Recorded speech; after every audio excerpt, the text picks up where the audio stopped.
धर्म क्षेत्रे कुरुक्षेत्रे महाकाव्य मदन मोहन तरुण द्वारा लिखित एवं उन्हीं के द्वारा पठित। भाग 5 गांधारी।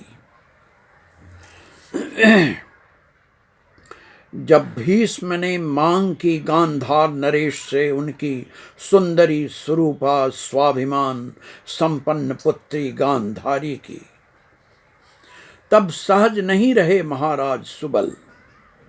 स्वयं गांधारी और उनके भ्राता शकुनि अस्थिर हो उठे।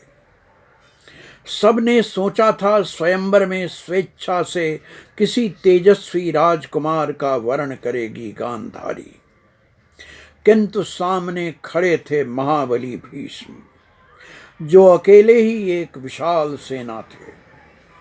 यदि नकार दिया गया उन्हें, तो उनके बल के महासागर में डूब जाएगा सारा गांधार। अतः इस अपमान और अनादर को सहन करने के लिए बाध्य थे गांधार नरेश सुबल। जो हरण करता है वही वरण करता है। अब तक की परंपरा से यही विश्वास था गांधारी को कि वह अर्धांगिनी बनेगी महाबली भीष्म की।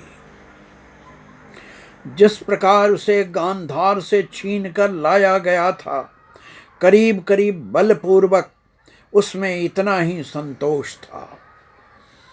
किंतु यह सच नहीं था।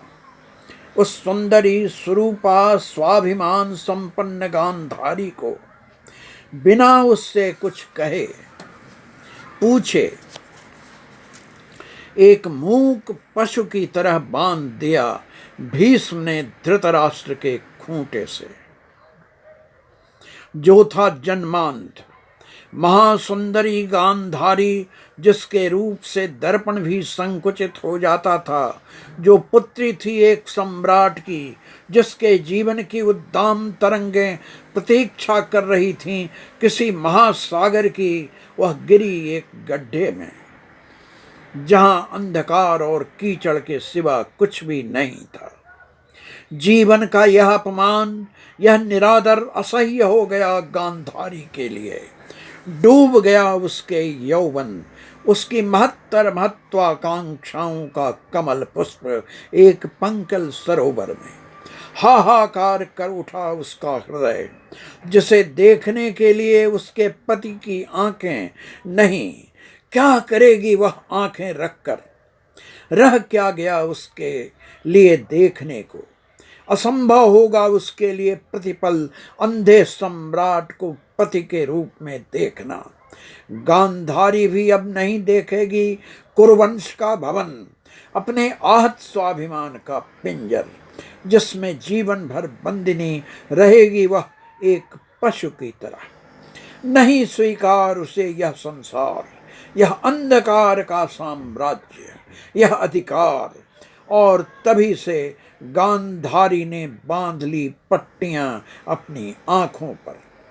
सारा संसार कहता रहा इसे अतुलनीय पातिव्रत्य, किंतु यह था गांधार से बलपूर्वक लाई गई और बलपूर्वक एक अंधे से ब्याही गई गांधारी का कुरुवंश के विरुद्ध वज्र कठोर प्रतिशोध। किंतु उसके जीवन की विडंबना का यही नहीं था उपसंहार। महर्षि व्यास की कृपा से गांधारी बनी एक विशाल मांस पिंड की माता, जो उसके उदर में बढ़ता रहा बरसों। असह्य हो गया जिस अनिच्छित का भार ढोना उसके लिए।